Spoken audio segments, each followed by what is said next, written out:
Mesdames et messieurs, malgré les efforts du gouvernement de la République du Tchad, des partenaires au développement et les communautés de base, la situation du VIH-Sida au Tchad reste tout de même assez préoccupante.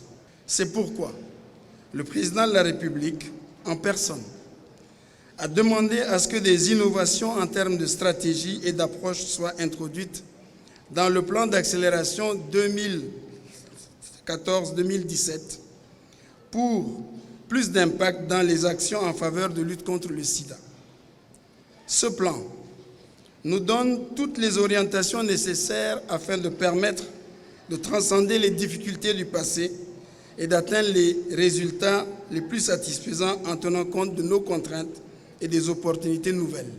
Cette nouvelle approche va consister à la déconcentration de la lutte contre le sida de manière à prioriser les activités au niveau intermédiaire et donc périphérique, de rendre plus efficace et efficient l'approche multisectorielle, la garantie de la prise en charge globale des malades, l'élargissement de la couverture et la qualité des services de prévention et la prise en charge des infections sexuellement transmissibles. Je voudrais très humblement vous rassurer que je vais donner le meilleur de moi-même pour être une digne porte-parole des jeunes. Je vous promets d'être un modèle sur le plan comportemental et scolaire. Avec votre permission, je voudrais à présent dire quelques mots sur le sujet qui nous réunit ce jour. Comme beaucoup de millions d'enfants à travers le monde, j'ai été infectée par le virus du VIH à ma naissance. J'ai eu la chance d'être dépistée très tôt et d'être prise en charge. J'ai également eu la chance d'être suivie au centre Djinano Nason Mundu, où j'ai trouvé un soutien médical, psychosocial et ainsi qu'un cadre d'échange avec les enfants, adolescents dans la même situation que moi.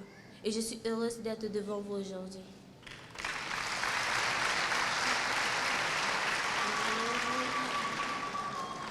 Excellence, Madame la Première Dame, nous devons tout faire pour que tous les enfants du Tchad et du monde aient la chance que j'ai eue.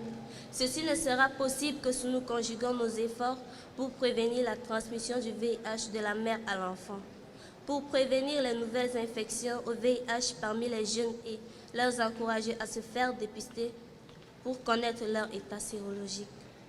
Nous devons également lutter contre la stigmatisation à l'égard des personnes vivant avec le VIH.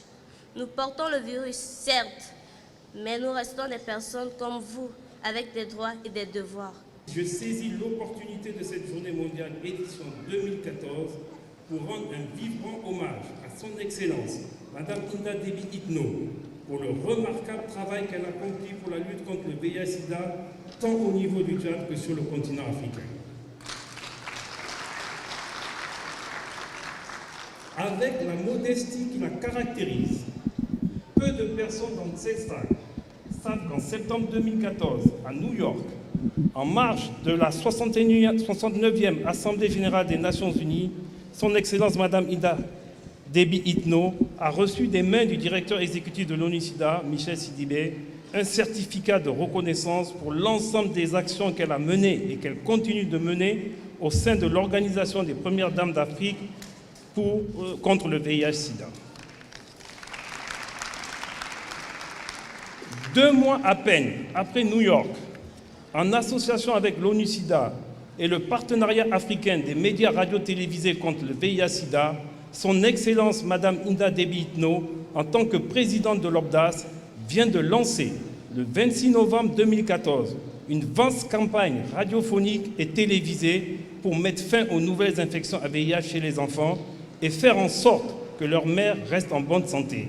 Cette campagne couvrira 38 pays africains. Cette année, les dirigeants du monde entier se sont engagés à éradiquer le sida d'ici à 2030. Un objectif que la procédure accélérée lancée la semaine dernière devrait nous permettre d'atteindre. Nous devrions parvenir à fournir des traitements antirétroviraux à 15 millions de personnes d'ici à 2015 et à mettre fin aux transmissions mère-enfant du virus dans les quelques années à venir. Grâce au dévouement et à l'énergie déployée par nos nombreux partenaires, notamment ceux issus de la société civile, nous continuons à remettre en cause et à faire abroger les lois stigmatisantes et discriminatoires. Les progrès s'accélèrent. En cette journée mondiale de la lutte contre le sida, j'appelle les dirigeants du monde entier à rejoindre l'effort collectif. Nous nous sommes fixés un objectif ambitieux vers lequel nous progressons désormais de plus en plus rapidement. Œuvrons ensemble pour éradiquer le sida d'ici à 2030. Je vous remercie. Fin de la citation. Nous percevons à travers sa présence dans ces lieux le témoignage de la nécessaire solidarité et de son engagement dans la lutte commune que nous menons contre ces fléaux qui est l'un des principaux vecteurs de régression socio-économique de notre continent. Votre présence à cette cérémonie, Excellence Madame la Première Dame, traduit également la manifestation de vos encouragements et de votre accompagnement fidèle de nos efforts dans le cadre de la riposte contre le VIH-Sida, objet d'engagement sincère et résolu de son Excellence, Monsieur le Président de la République. C'est également l'expression concrète de vos actions sans cesse renouvelées dans la lutte contre cette maladie, lesquelles actions sont reconnues de par le monde, par tous les observateurs sérieux. En tant que mère, marraine du plan national d'élimination de la transmission du VIH de la mère à l'enfant, de la campagne Zéro discrimination et en ma qualité de présidente de l'OBDAS, cette lutte constitue l'épicentre de mon plan d'action en faveur des couches vulnérables et occupe une place prépondérante dans mon agenda quotidien.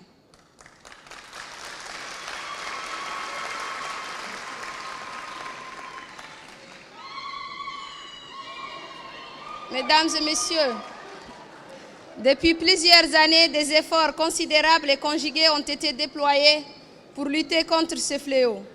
Nous nous réjouissons aujourd'hui des résultats satisfaisants et encourageants obtenus et qui rassurent, car le taux de prévalence régresse, la mortalité liée à cette maladie est en recul et la survie des personnes sous traitement est réelle et croît substantiellement.